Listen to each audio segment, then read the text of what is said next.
Donc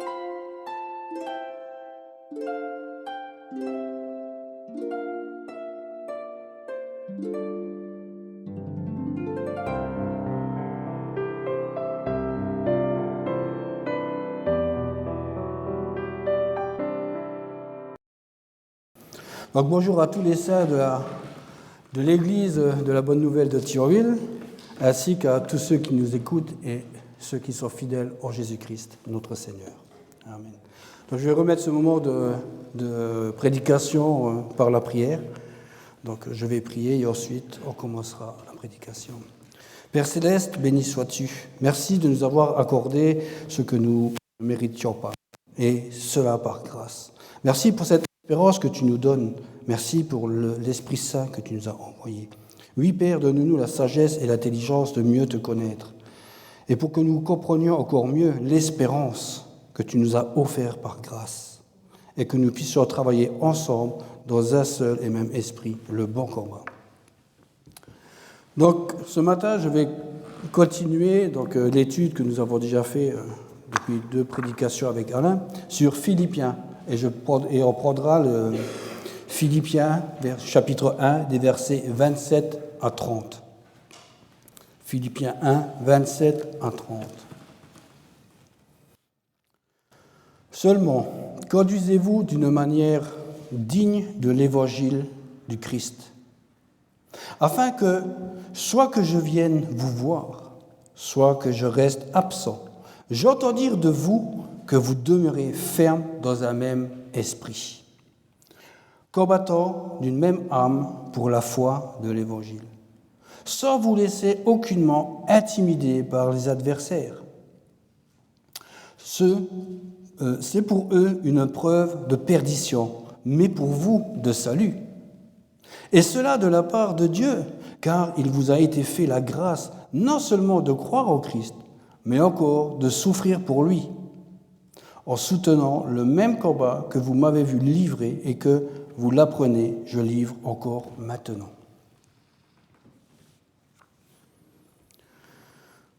Donc, le thème des versets 27 à 30 de Philippiens 1 nous parle de la fidélité de l'Église au milieu des persécutions. C'est pour cela que nous devons travailler ensemble dans un seul et même esprit, le même combat. Donc, en introduction, notre vie doit toujours être en tout point de vue conforme avec la parole de Dieu. Paul a montré comment mener une vie chrétienne satisfaisante, et nous pouvons gagner en maturité en nous identifiant à Jésus-Christ, de telle sorte que son attitude et son humilité deviennent la nôtre. Mes amis, Christ est notre puissance et notre guide, puisqu'il vit en chacun de nous par le Saint-Esprit.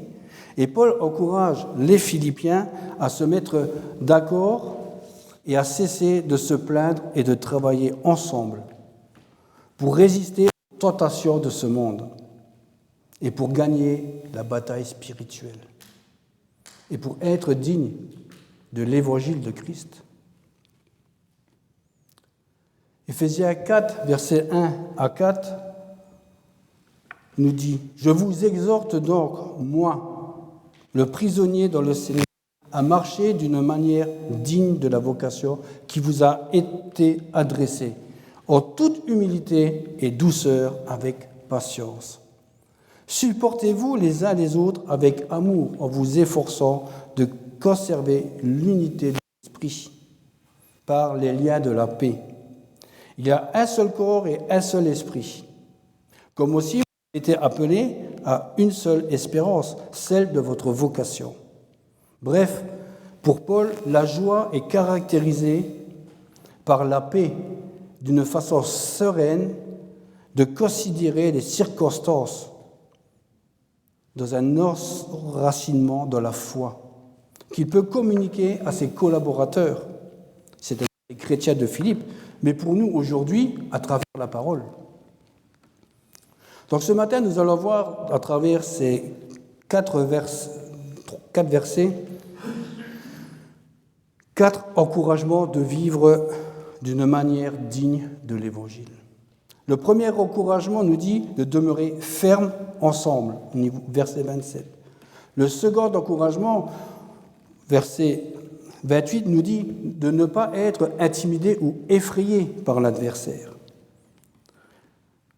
Le troisième encouragement nous dit de souffrir ensemble.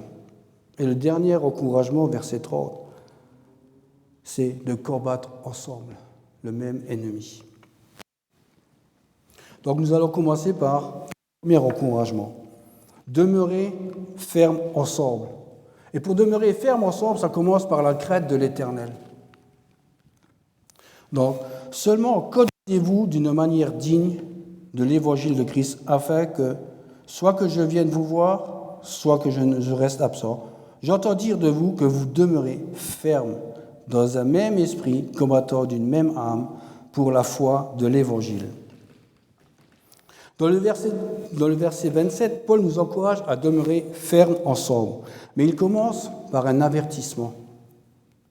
Conduisez-vous d'une manière digne de l'Évangile de Christ. Pour lui, son désir, pour ceux de Philippe, c'est qu'ils viennent ou qu'ils ne viennent pas. Il veut qu'on reste ferme. C'est-à-dire faire preuve d'intégrité et être unis dans le combat qu'ils mènent, c'est-à-dire d'un même cœur pour la foi de l'Évangile. Et nous sommes appelés à faire la même chose. Par là, il veut que nous puissions vivre en conformité avec la parole de Dieu. C'est ce que Dieu nous demande aussi, de mettre en pratique ce que nous voyons dans la parole. Aujourd'hui, nous avons la Bible, avec tous les écrits des apôtres, qui nous montrent comment vivre d'une manière digne de l'Évangile. C'est ce que nous enseigne, c'est ce que nous enseignons et prêchons fidèlement à la parole, tout comme Paul, qui est resté fidèle au Seigneur. Nous devons faire de même. Pourquoi le Seigneur nous encourage-t-il à demeurer fermes ensemble ? Parce que nous avons un ennemi commun, Satan, qui aime s'attaquer aux chrétiens qui refusent cette vie de famille. Que la personne soit isolée ou non isolée, Satan aime s'attaquer à celui qui refuse de faire partie de la famille de Dieu. Pourquoi ? Parce que celui qui est isolé ne peut pas être exhorté par l'un de ses frères. Et si nous sommes ensemble dans la même unité, lorsque un de nous défaille, nous pouvons le reprendre et l'exhorter à revenir sur le bon chemin. Et en faisant ainsi, nous devenons plus que vainqueurs, puisque Christ est avec nous. Et avec sa parole, nous sommes plus forts. Et si notre frère qui a chuté, ou notre sœur, revient sur le droit chemin, alors nous avons gagné notre frère.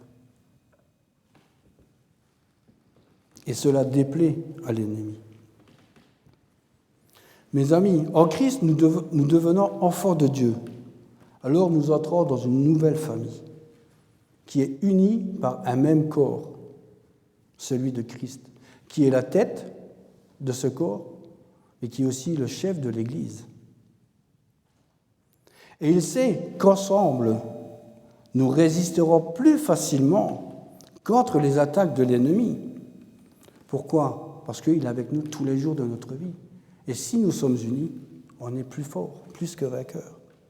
L'idée de rester ferme, c'est être enraciné dans la foi. Et cet enracinement se trouve uniquement dans la méditation de la parole, soit personnelle ou collective, mais aussi lors des études bibliques prodiguées par l'Église et sa mise en pratique de ce que nous apprenons. Et cela, il faut le cultiver. Et nous avons 4 aspects de cette culture spirituelle pour avoir une stabilité. Le premier aspect, c'est la nécessité de l'unité pour gagner la bataille spirituellement, en faveur de la foi. Le deuxième aspect, c'est l'amour des autres, de la communion fraternelle. Le troisième aspect, c'est un esprit authentique d'humilité et de sacrifice de soi. Et pour ça, j'ai eu un exemple vendredi. J'ai un frère, donc il est pasteur à Paris. Il fait une remise à niveau à l'Institut biblique avec moi. Il est venu rendre visite à l'Institut et il m'a demandé s'il pouvait venir me voir pour me saluer. J'ai dit ok, il n'y a pas de problème. Tu viens quand tu as fini de manger à l'Institut, tu viens me voir. Il s'appelle Pasteur Jean-Paul. Et quand il est venu me voir, bon, on s'est salué, on a discuté tout ça. Et puis il voulait absolument que j'aille lui montrer le centre de loisirs d'Amnéville. J'avais pas trop envie parce que j'avais déjà fait un programme de terminer les allées du jardin, de faire plein de choses. Et tout compte fait, j'ai fait un sacrifice de moi, j'ai tout laissé tomber, mais le travail que j'avais prévu pour pouvoir lui faire visiter le centre de loisirs. Donc c'est aussi un sacrifice d'humilité que j'aurais pu lui dire non, écoute, je suis pas bien ou quoi. Mais bon, j'ai fait ce que j'avais à faire.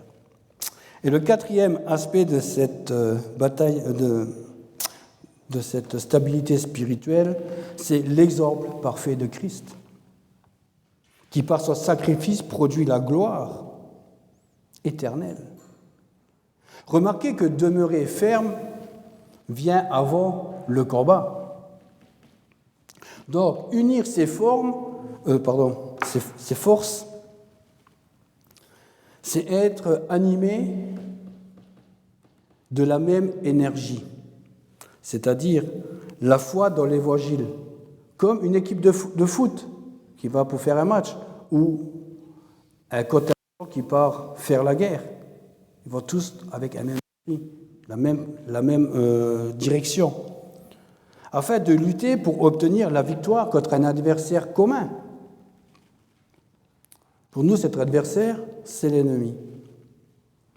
Et dans se combattre, l'un l'autre serait donc se combattre entre nous, les frères en Christ, serait se tromper d'ennemis et donner l'avantage au diable qui fait tout pour diviser les chrétiens ou l'Église, ainsi que les familles.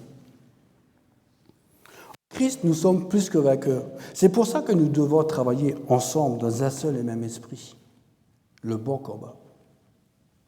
Donc nous avons vu le premier encouragement, demeurer ferme ensemble. Maintenant, nous allons aborder le deuxième engagement, de ne pas être effrayés. Donc ne soyons pas effrayés ensemble. Pourquoi ? Parce que Paul voulait que ceux de Philippe vivent courageusement pour Christ, au milieu de l'opposition. Encore aujourd'hui, rien n'a changé. Bien souvent, le prince de ce monde veut nous faire croire qu'il est vainqueur et que nous sommes les perdants. Mensonge que cela. Ce combat, nous devons le mener ensemble, c'est-à-dire comme l'Église locale de Philippe, qui a été encouragée par Paul à combattre d'une même âme. Le Seigneur nous dit, ne soyez pas effrayés, parce que je suis avec vous. Combattez le bon combat, celui de la foi, c'est-à-dire témoignez de moi, priez pour moi, défendez votre foi. Prenons Romains 8, versets 31 à 38. Que dirions-nous donc à ce sujet ? Si Dieu est pour nous, qui sera contre nous ? Lui n'a pas épargné son propre Fils, mais qu'il l'a livré pour nous tous. Comment ne nous donnera-t-il pas aussi tout avec lui, par grâce ? Qui accusera les élus de Dieu ? Dieu est celui qui justifie. Qui les condamnera ? Qui les condamnera ? Le Christ Jésus est celui qui est mort, bien plus il est ressuscité. Il est à la droite de Dieu et il intercède pour nous. Qui nous séparera de l'amour de Christ ? La tribulation ? ou l'angoisse, ou la persécution, ou la faim, ou le dénuement, ou le péril, ou l'épée. Selon qu'il est écrit, à cause de toi, l'on nous met à mort tout le jour. On nous considère comme des brebis qu'on égorge. Mais toutes ces choses, nous sommes plus que vainqueurs par celui qui nous a aimés.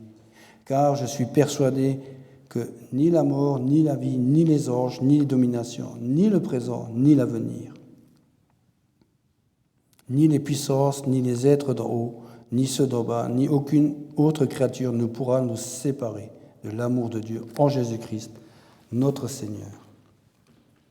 Ce passage nous dit qu'en Christ, nous sommes plus que vainqueurs. C'est pourquoi Paul dit, c'est une épreuve de perdition pour eux, mais pour nous, preuve de salut. C'est avec le secours qui vient de Dieu que nous pourrons résister aux adversaires et être vainqueurs en Christ. Et ça, on le retrouve en Acte 26, verset 22. La vie chrétienne toute entière est une vie de lutte contre la puissance du diable. Le croyant qui a revêtu l'armure complète de Dieu, c'est-à-dire Éphésiens 6, verset 11, pour ceux qui prennent des notes, lui résiste, sachant que Christ a brisé la puissance de Satan. Il l'a complètement vaincu. Ainsi, celui qui marche avec Dieu ne doit pas être effrayé. Mes amis, ce combat, nous devons le faire ensemble, à commencer dans nos familles respectives, car le diable aime détruire les familles, aime mettre la zizanie dans les couples. Soit il va utiliser l'enfant, soit il va utiliser la femme, ou vice-versa. Parce qu'il sait que si nous sommes déchirés, il a une petite victoire. Et si nous restons unis, l'un avec l'autre, dans nos familles et avec ceux de l'Église, nous sommes plus que vainqueurs, puisque c'est Christ qui nous donne cette force à travers la parole de Dieu.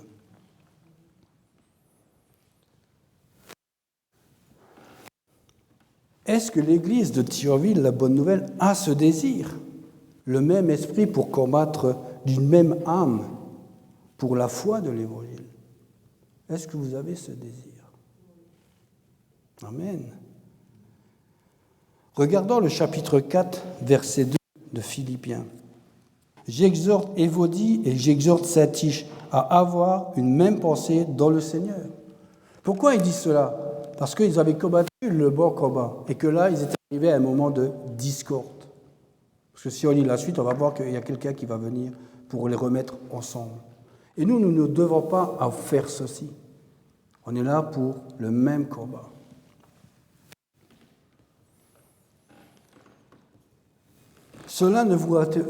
Cette histoire ne vous rappelle-t-il rien?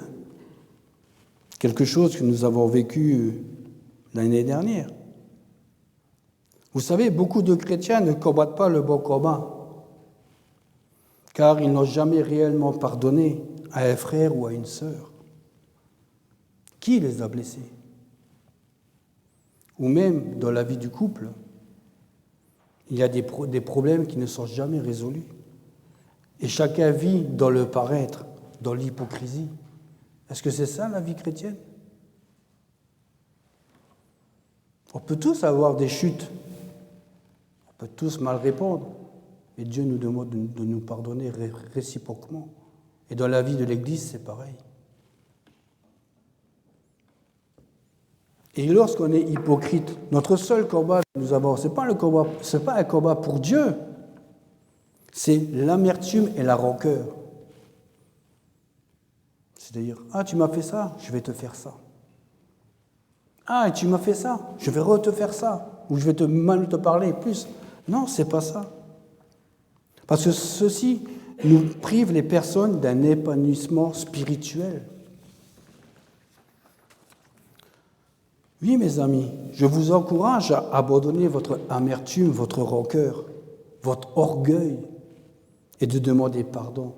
Si tu ne le fais pas, Tu t'illusionnes toi-même en pensant combattre le bon combat, qui est de combattre l'ennemi, qui est là pour nous faire chuter, mais aussi pour éviter que ceux qui sont dans la rue, qui cherchent la vérité, ne la trouvent pas.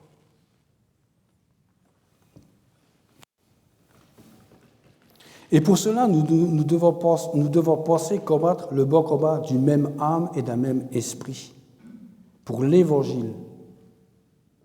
Sinon, tu vas te détruire si tu ne fais pas cela. Et tu détruiras d'autres personnes ainsi que ton vis-à-vis.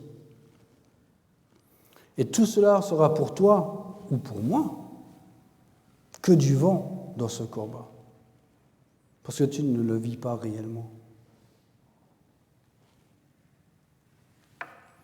Et ça s'appelle de l'hypocrisie. Comme les pharisiens, car les paroles de Dieu n'étaient pas tout simplement mises en pratique. Les pharisiens de la Bible, ils disaient beaucoup de choses, mais ils ne mettaient rien en pratique. Et ils apportaient un joug supplémentaire, un poids supplémentaire sur les épaules des gens.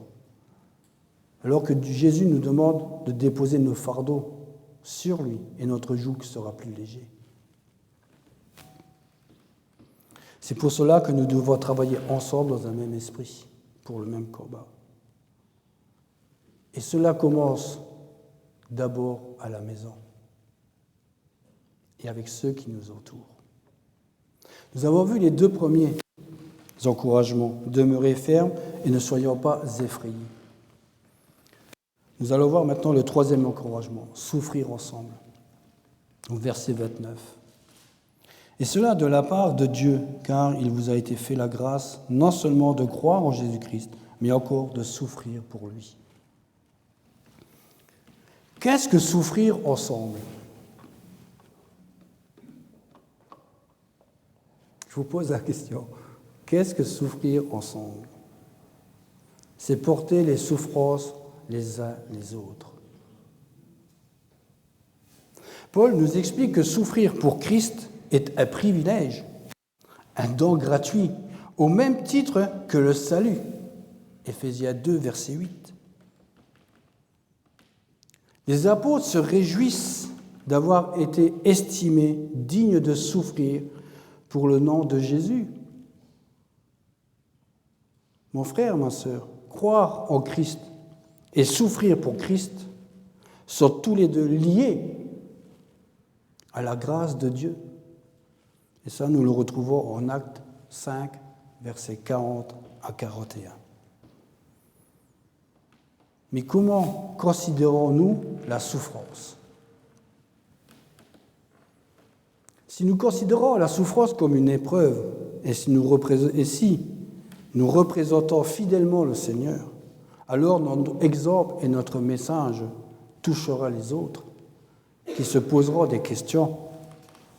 Vous savez, souffrir pour soi, c'est très facile, et plus facile que de souffrir pour les autres. Et souffrir pour Christ de nos jours, cela fait peur. Pourquoi souffrir pour Christ fait peur ?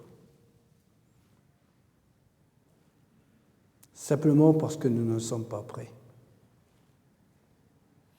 Ici, Paul parle de la souffrance due à la persécution dans une souffrance morale et physique. Comme je l'ai dit précédemment au verset 29, c'est à cause de Christ qu'on vous maltraite. Et c'est une grâce que de souffrir pour le nom de notre Seigneur. Oui, mon frère, ma sœur, un témoignage fidèle entraîne l'opprobre. C'est ce que Timothée 3,12 nous dit. Mais par contre, la souffrance, elle, est porteuse de plusieurs bienfaits. Elle nous détache de notre confort quotidien de cette vie. Elle purifie l'Église des chrétiens superficiels. Elle aguerrit la foi de ceux qui persévèrent dans les épreuves et elle sert d'exemple pour les autres.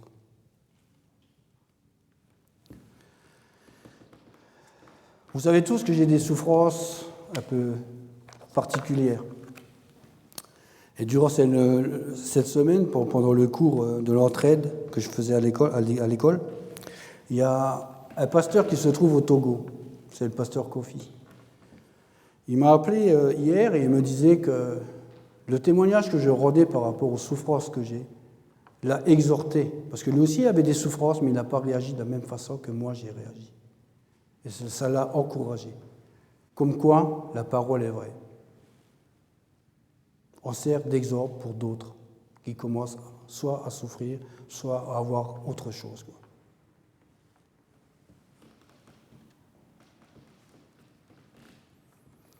Je vous en ai déjà parlé dans d'autres prédications. La souffrance, peu importe l'épreuve, quelle qu'elle soit, ne signifie pas nécessairement avoir péché, comme certains d'autres religions puissent le faire et le dire.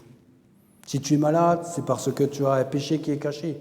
Non, ça aussi c'est un mensonge, c'est faux. Au contraire, c'est souvent le lot quotidien de ceux qui ont réellement accepté Christ dans leur vie.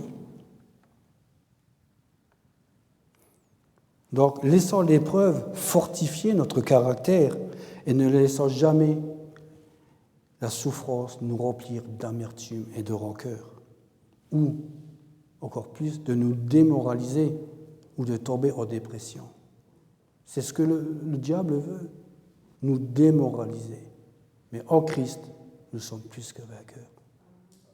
C'est pour ça que nous avons des frères et sœurs vers qui on peut aller les voir et qui peuvent nous exhorter, nous rassurer, nous donner encore plus de courage à travers la parole ou à travers une parole de ce qu'on a déjà vécu dans notre souffrance. Chacun a une épreuve différente, une maladie différente. Mais en Christ, on est plus que vainqueurs. Donc, apprenons à vivre avec l'injustice du monde. Mais combien de fois elle prend le dessus sur notre vie, parce qu'on se laisse submerger par tout ce qui se passe dans le monde. Alors que la parole nous dit, ne soyez pas effrayés, je suis avec vous. Mon frère, ma sœur, la souffrance est un don de grâce qui apporte puissance et réconfort éternel. 1 Pierre 4, 13. Au contraire, réjouissez-vous de participer aux souffrances du Christ, afin de vous réjouir aussi avec allégresse lors de la révélation de sa gloire. Le jour que nous serons avec Christ, nous allons nous réjouir dans sa gloire. Et fini les souffrances. Pour nous, c'est fini, il n'y en aura plus. Nos larmes seront asséchées, nos douleurs auront disparu. Donc nous avons vu les 3 premiers encouragements. Demeurez fermes, ne soyons pas effrayés, souffrons ensemble. Et maintenant, nous aborderons dans le 4e encouragement, combattre ensemble. Verset 30. En soutenant le même combat que vous m'avez vu livrer et que vous l'apprenez, je livre encore maintenant. Donc, pour bien comprendre ce passage, il faudrait relire ce passage avec les mots suivants. Puisque vous vous êtes engagés dans ce combat, en soutenant le même combat que vous m'avez vu livrer et que je livre encore maintenant. Là, il parlait pour les Philippiens. Mais nous, en venant en Christ, nous avons le même combat à livrer que Paul a livré de son vivant. Donc, les mêmes sortes de souffrances que Paul a endurées, avec, nous avons ces mots qui disent, maintenant les mots « vous m'avez vu » nous renvoient en Actes 16, 22 à 26. La foule se souleva aussi contre eux, et les prêteurs, après avoir fait arracher leurs vêtements, ordonnèrent de les battre de verges. Après les avoir roués de coups, ils les jetèrent en prison, en recommandant au geôlier de les tenir sous bonne garde. Celui-ci, qui avait reçu cette recommandation, les jeta dans la prison intérieure et leur mit les ceps aux pieds, c'est-à-dire des fers attachés. Vers le milieu de la nuit, Paul et Silas priaient et chantaient les louanges de Dieu, et les prisonniers les écoutaient. Tout à coup, il se produisit un grand tremblement de terre au point que les fondements de la prison furent ébranlés. Au même instant, toutes les portes s'ouvrirent et les chaînes de tous les prisonniers se détachèrent. Les Philippiens ont vu et ont été témoins de ce que Paul et Silas ont subi. Ils ont été témoins de l'emprisonnement. Mais ils ont été emprisonnés pour quoi? Pour leur foi en Christ. Et de nos jours, c'est pareil. Il y a des peuples qui souffrent à cause de leur foi et ils sont mis en prison à cause de la foi en Christ. Nous avons encore ce privilège en France que d'être encore libres de pouvoir parler de notre foi. Dans d'autres pays, ce n'est plus le cas. C'est pour cela que nous devons prier pour ces gens-là, pour ces frères et sœurs en Christ. C'est comme ça que la parole nous demande de faire, de soutenir et de vivre dans un seul et même combat, le bon combat.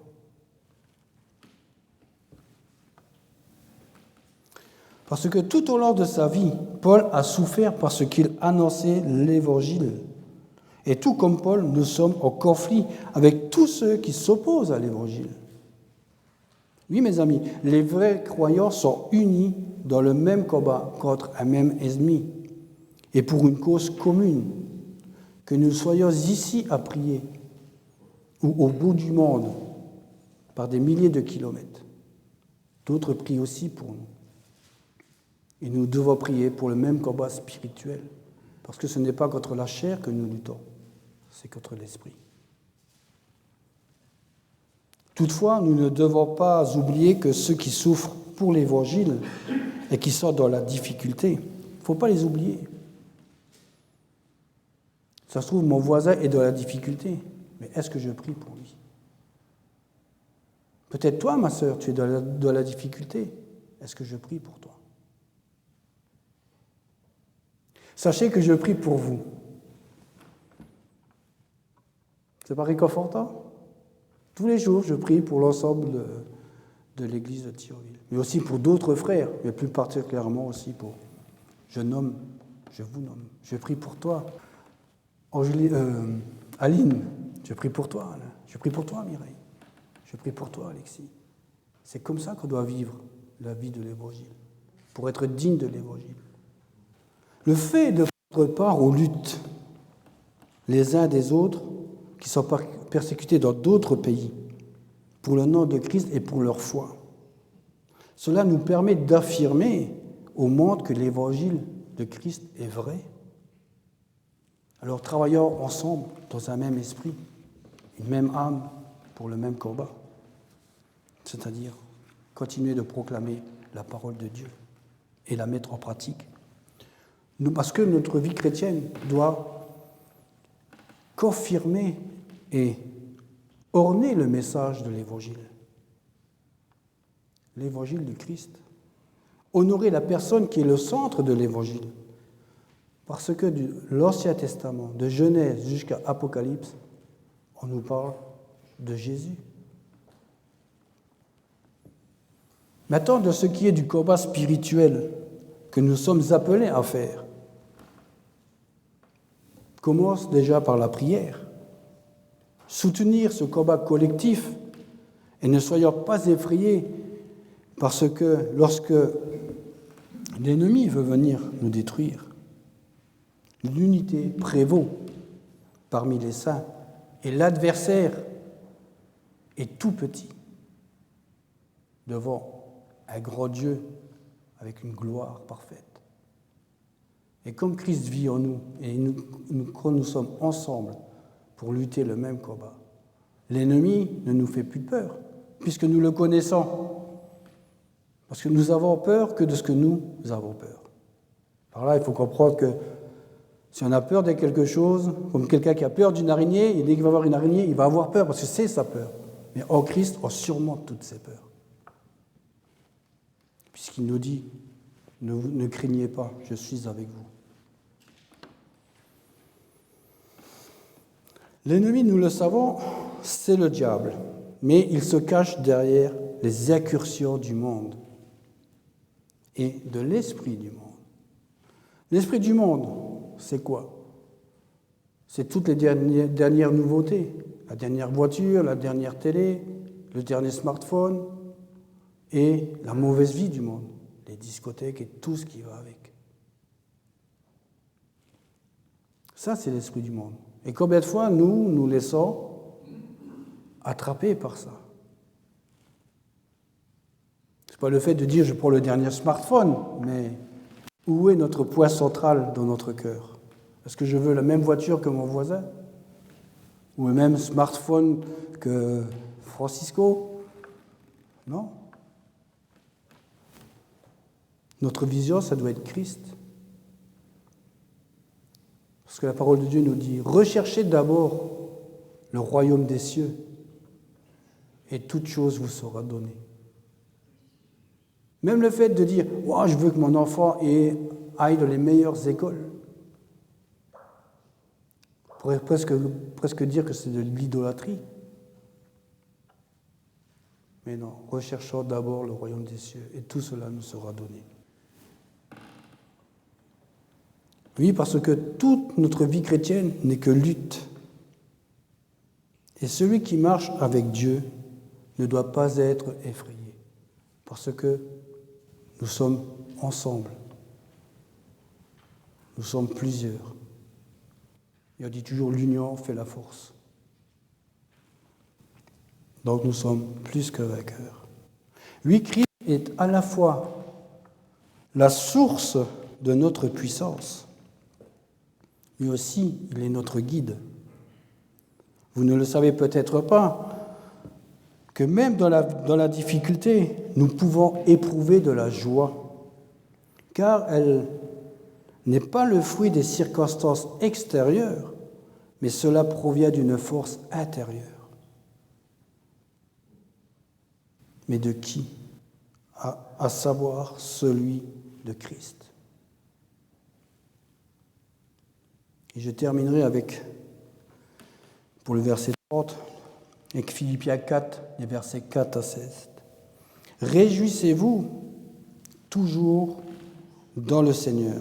Je le répète, réjouissez-vous. Que votre douceur soit connue de tous les hommes. Le Seigneur est proche, ne vous inquiétez de rien. Mais en toute chose, faites connaître vos besoins à Dieu par des prières et des supplications avec des actions de grâce. Et la paix de Dieu, qui surpasse toute intelligence, gardera votre cœur et vos pensées en Jésus-Christ. Oui, peu importe qui nous arrive dans notre vie, que ce soit du bien ou du mal, n'oublions jamais qu'il a souffert jusqu'à la mort avec courage et fidélité pour nous donner la vie éternelle. Alors, nous devons toujours honorer et glorifier Christ ensemble dans un même combat, avec un même esprit.